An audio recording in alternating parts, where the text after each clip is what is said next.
sleep in the home, and kind of have that as the design feature. We also do master leases or rental arbitrage, which is a quick way to scale in this business. And so we have in Midtown Atlanta, Ponce City Market area, a lot of mid-sized buildings where there might be 30 units in the building, but we'll have 10 of those that we'll do short-term rentals with. And obviously going after the hot areas that are all walkable, restaurants and shops and everything, the Atlanta Beltline. And so the occupancy levels are kind of peaked out as well. We also have the large 5 and 6 bedroom homes as well in the suburbs that do very well as well. Obviously with the staycations and with what's going on with COVID. Yeah.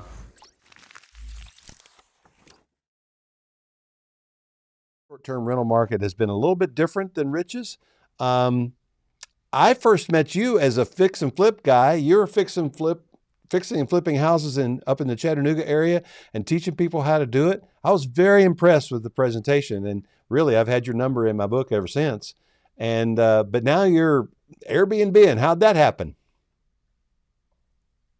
Well, it's really very similar to Rich. I started building 21 years ago at 19 years old, and then kind of just started adding the rental properties and then throwing the flips in the mix. And, like every investor, you see the next shiny object come down. And for me, that was short-term rentals.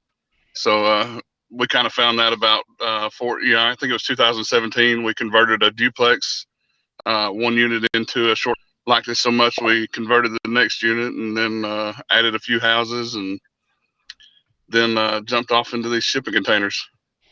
All right. Okay. Well, let me see if I can get you both on here now. All right. Both of you are there. Hey. All right. So let me throw this out there to you. Now, Mike, let me ask you this one. You're actually building stuff for Airbnb now. Is that right? Yes, so we're taking the last project was 3 shipping container builds on a brow lot overlooking the Tennessee Valley. A brow lot. I love the way you say that. Yeah. On the side of a cliff. Yeah. So so we just we're looking for those destination properties and attracting that millennial guest. Yeah. And I'm telling everybody there how to find it. I looked on YouTube. Just look for that Tiny B&B container home, and you'll be able to watch that the video that he's talking about. All right. That was great. And so they're fully booked and all that. Rich, you come at it a little bit differently. You're not building houses, but you're acquiring them. Tell us a little bit about how you go about acquiring a property that that's going to be a good fit for an Airbnb.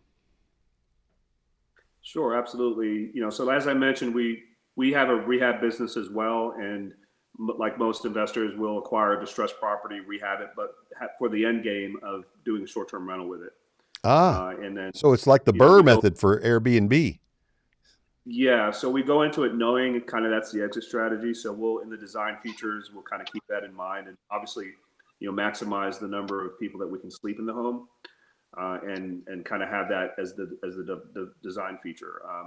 We also do master leases or rental arbitrage, which is a quick way to scale in this business.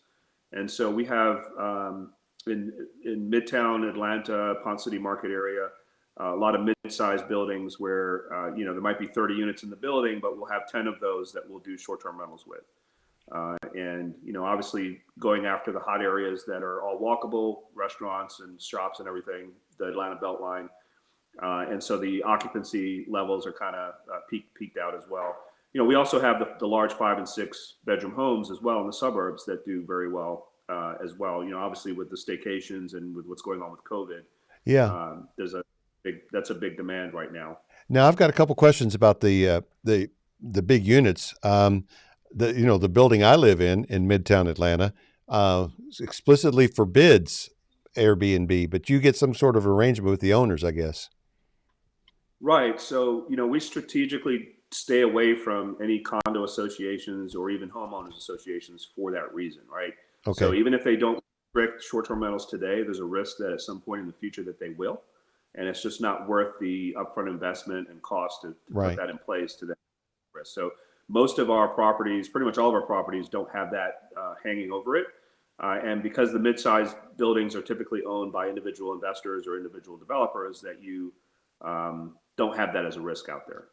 Now, my other question for you, Rich, is about this master lease idea. I first heard of it from you. I've heard of it from others now, but this is where, if I understand it right, you can tell me if I've got it right. This is where you go in and you lease the property from the owner, and then you sublease it on Airbnb with the owner's knowledge and permission.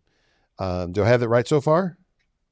You do, but we don't typically use the terminology sublease, right? So we are hosting guests for corporate housing and or short-term rentals. But you're absolutely correct in the way you describe it. The landlord and owner, we actually have that written into the lease that they acknowledge and confirm that that's the purpose of us leasing that property, is for that particular purpose. Okay. Well, the one of the appeals to that to me is if they change the rules and a municipality suddenly forbids all Airbnbs or restricts it in such a way it's not practical, then you don't own a property that you can no longer do something with.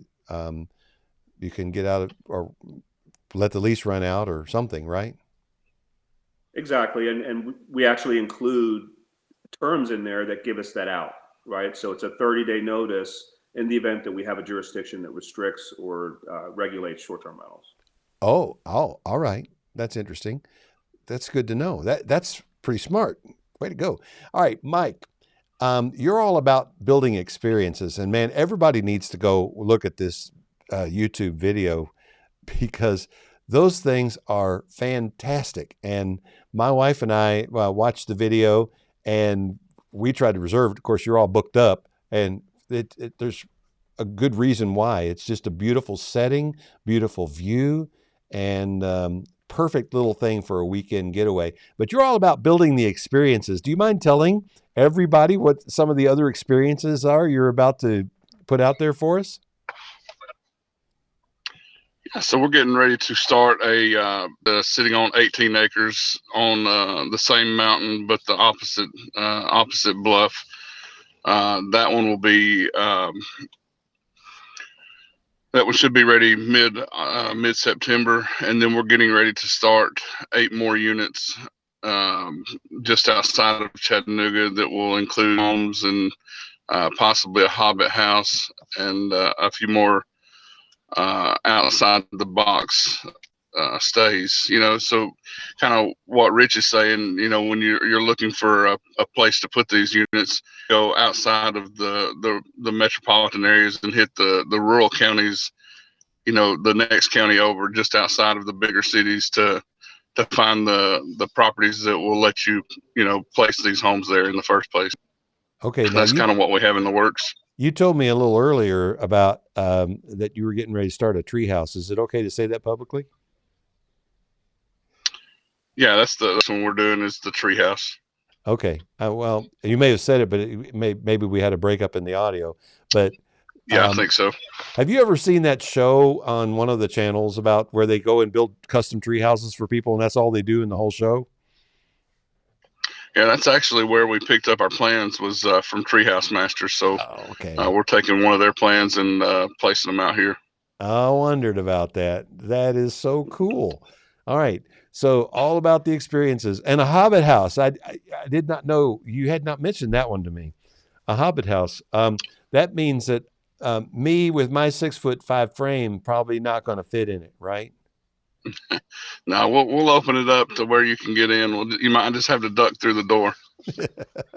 Well, actually, when we looked at the tiny house video, and we looked at the way the bed was situated from wall to wall in there, Diana looked at me and said, "I don't think you can fit on that bed." And maybe not, but it might be tight. Yeah, I'd curl up for a night or two. It'd be all right. Sure. She might have to sleep in the